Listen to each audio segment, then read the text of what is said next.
Hi everyone and welcome to today's vlog. Today I'm doing a book review and it is of Daughter of the Pirate King by Tricia Levenseller. I really hope I'm saying that name right. If I'm not, can someone please leave it down in the comments below with its phonetic spelling. But I really wanted to talk to you guys about this book because even though I've read a bunch since I last talked to you about a book, this one just really got me going, and I'm not sure whether it's because it is the month of May right now and I'm doing the Mermaid Challenge on Instagram, which you can check out here. And it'll be in the description below, where basically I'm drawing a mermaid every single day of May, and this book is about pirates in the sea, or whether it was just an amazing book. So for a non-spoiler section of this review, this book is basically a book about pirates, and the author has been heavily influenced by the stories of Jack Sparrow in Pirates of the Caribbean, which I love because that is my favourite movie series, which I wouldn't say isn't completely hyped up because it totally is, but is less hyped up than, let's say, Harry Potter, which, let's be real, every book nerd loves. I really enjoyed it. I really enjoyed the female protagonist. She is really hardcore strong, and she doesn't turn into like a whimpering princess every time something goes wrong. She actually sticks to her guns the whole time, which I really love. And I also just like the way the story progresses in this book. It's a super quick read. It is around, around 311 pages, and as you can see, it's got super big text, and I really liked it. If you want to pick this book up, I'm pretty sure you can find it in bookstores. I actually got given to this from a friend, but I know she bought it from Book Outlet, so you can definitely check that out if you want it.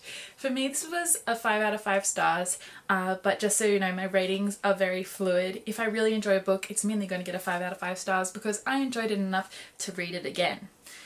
So this, I know, does have a sequel. I think it's called Daughter of the Siren Queen, and I will be reading that when I can eventually buy books again because I'm on a book buying bin. But yeah, definitely a good book to read. Now, before you go and I get into the spoilery review, I just want to let you know that next week's video is going to be all about a cover redesign for this book, because even though I think the inside's great, I think the outside could use a little bit of work, and I think it's such a good story I need to recover it just so I feel like picking it up again, because I don't know, this just turns me off, and they used this same kind of handwritten font on all the chapter headings, and it doesn't really fit together in my mind. It feels very amateurish. No offense to the designers and illustrators, I'm sure that this is fantastic for a lot of people, but just not for me. So if you're interested in seeing how I redesign a book cover, I'm going to be starting my series on redesign with this book, and I'm going to be doing that next week. So for the rest of you who have read this book and actually want my thoughts, you stay here, and everyone who hasn't read this book, I suggest reading it. Literally, I'm a very slow reader. I read this in a day and a half. Not a day and a half, but within the time of a day and a half. I just picked it up a few times. Absolutely loved it. Go out and get it. Support the author. She's extremely good at what she does. Now, for those of you who have read this book, I want to talk a little bit more about the plot and when I thought of it. I really did enjoy it, although most of it was pretty standard for me in a young adult fiction. She meets a guy, she really likes him, although I like her hardcore attitude, how she's like weaning herself off him, but you can tell that the romantic interest was going to be a key part of this plot, and it really is. From her looks and everything in the story of the Siren Queen about the father, for me it was very easy to discover before the book let it out that she is the daughter of the Siren Queen, which is kind of spoiled in the second title anyway. I really liked it. I think that maybe the metaphor of the fiery red hair and the fiery red personality was kind of a bit overdone, but at the same time is kind of the thing I love about young adult fiction, how they do overdo all those really simple metaphors.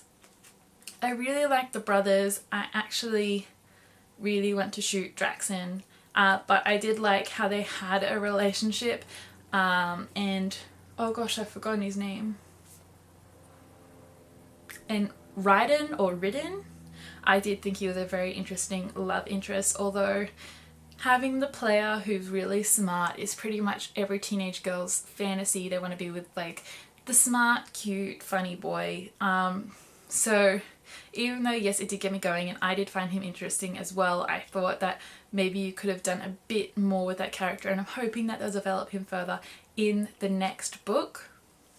I really liked the twist how Theris was actually the third of the captains, which were after the map pieces, and I thought that was really interesting.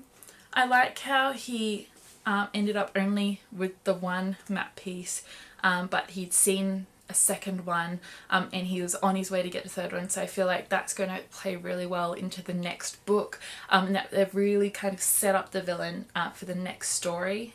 I like also, even though it's a bit controversial, I did like how they kind of played and they put in the women, they put in gays, they put in everything, and it's very controversial because of the time period of which this book is set, but I did find it interesting that it was put in there how a siren couldn't really enchant a gay man because he's interested in men and a siren is always a woman.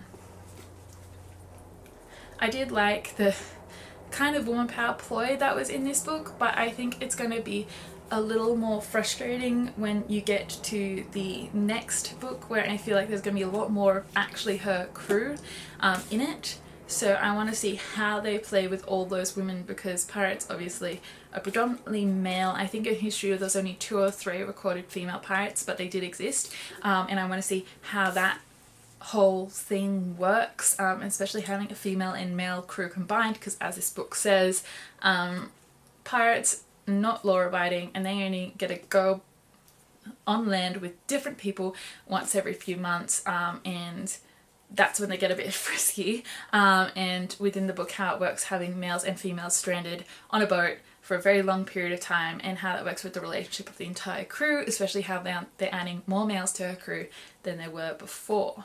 I think they captured everything well.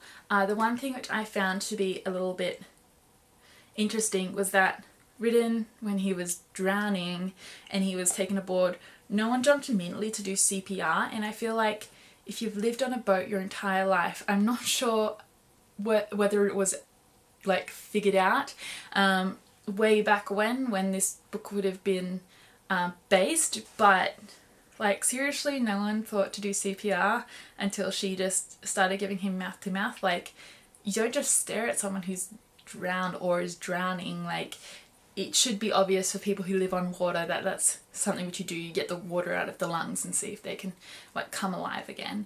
So even though that was a good ploy for dramatic suspense, I feel like it was very unrealistic having a bunch of pirates standing around not knowing what to do with someone who's drowned.